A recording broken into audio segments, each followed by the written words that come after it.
This is the Greek Word of the Day with James Gregory.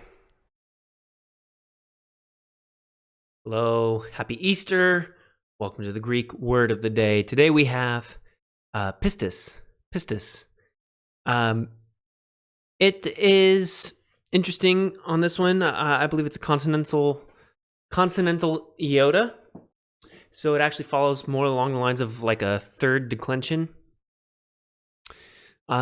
So this was one really important to get familiar with in all of its different forms, from nominative, genitive, dative, accusative, both singular and plural. But I digress. That's the grammar side. We're talking about the lexical side, the vocabulary side today.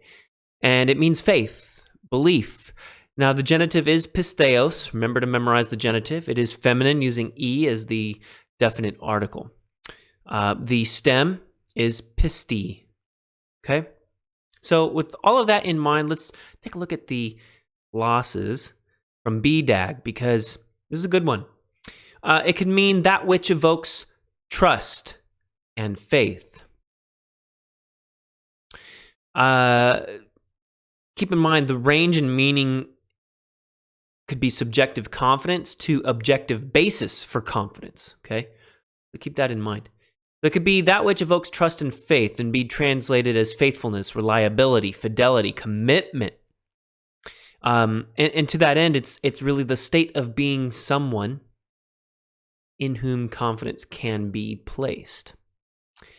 Now, it could also be a solemn promise to be faithful and loyal. So you would translate it assurance or oath. It could be a token offered as a guarantee of something promised. So translated as proof, pledge. Another gloss, state of believing on the basis of the reliability of the one trusted. So it's translated trust, confidence, faith. In the active sense, it's translated believing, especially in reference to a deity. And that could be in response to God, the faithfulness of God. It could be of Christ, both of belief and trust in the Lord's help in physical and spiritual distress, often in the Synoptic Gospels, but also of faith in Christ, designated by the addition of certain words, depending on if it's an objective genitive or subjective genitive. And the debate goes on. For example, I think one in Romans, one in Ephesians, one in Galatians, one in Philippians, and there's, I think, a couple more. So the difference is faith in me or my faith, for example. Pistis could also be characterized by an objective genitive of the thing. E pistis to onomatos, of to, faith in his name. That's from Acts. Pistis is found mostly without an object, faith, firm commitment, something like that. So it could be considered true piety, genuine devotion. It could also be like in Hebrews 11, where it defines pistis as elpizomenon, hypostasis, pragmaton, elenkos, ou blepomenon. What is that? Faith is evidence of things unseen. It's that verse. So there is here no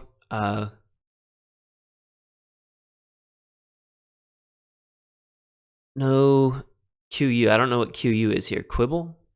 Quote? About the meaning of pistis as confidence or assurance, but on its own relation to hypostasis as its predication, see under that word. So if you're looking at Hebrews 11:1, make sure you look at hypostasis. Don't just look at pistis. It could also be that pistis is the absolute as a Christian virtue, and it's often coupled with others of the same kind, like love, agape. Faith as fidelity to Christian teaching.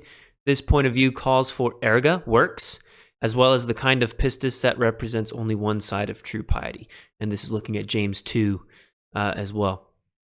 There's also Romans 14, where pistis is freedom or strength in faith. That is conviction. There's also, in addition to the pistis that every Christian possesses, Paul speaks of a special gift of faith that belongs to a select few. This is looking at 1 Corinthians 12. And here he understands pistis as an unquestioning belief in God's power to aid people with miracles, the faith that moves mountains. That's in 1 Corinthians 13. So this special kind of faith may be what the disciples had in mind when they asked, "Prostes imin pistin," from Luke 17. Okay, so that's the second kind of gloss. There's a third kind. That which is believed. It's the body of faith, belief, or teaching. And that's it. So this is pistis, the noun. It means faith, belief, trust, conviction, things of that nature.